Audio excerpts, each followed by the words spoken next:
my contention and my personal opinion, this is my basic metaphysical axiom, shall we put it that way, that existence, the physical universe, is basically playful. There is no necessity for it whatsoever. It isn't going anywhere. That is to say, it doesn't have some destination that it ought to arrive at. So then, in music, though, one doesn't make the end of a composition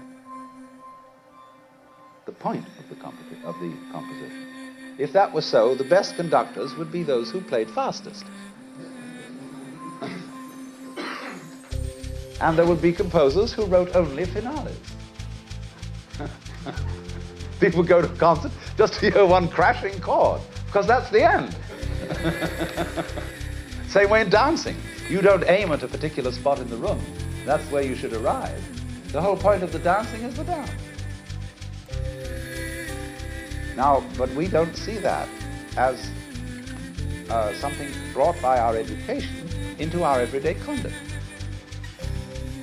We've got a system of schooling which gives a completely different impression. It's all graded.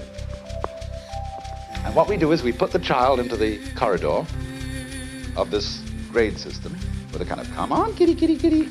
And yeah, you go to kindergarten, you know, and that's a great thing because when you finish that, you'll get into first grade.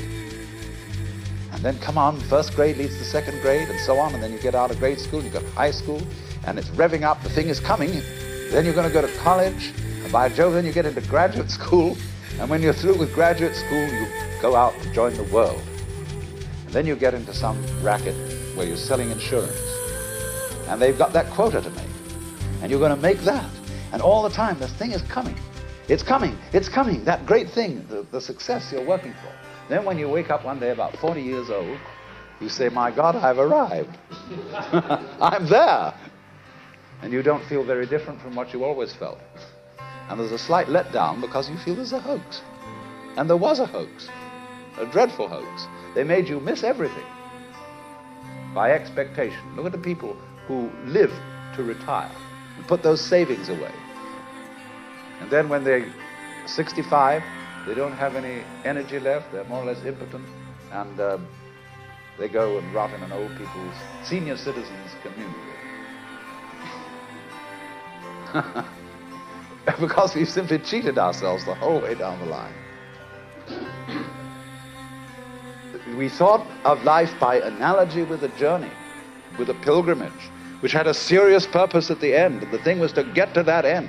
Success or whatever it is, or maybe heaven after you're dead. But we missed the point the whole way along. It was a musical thing, and you were supposed to sing or to dance while the music was being played.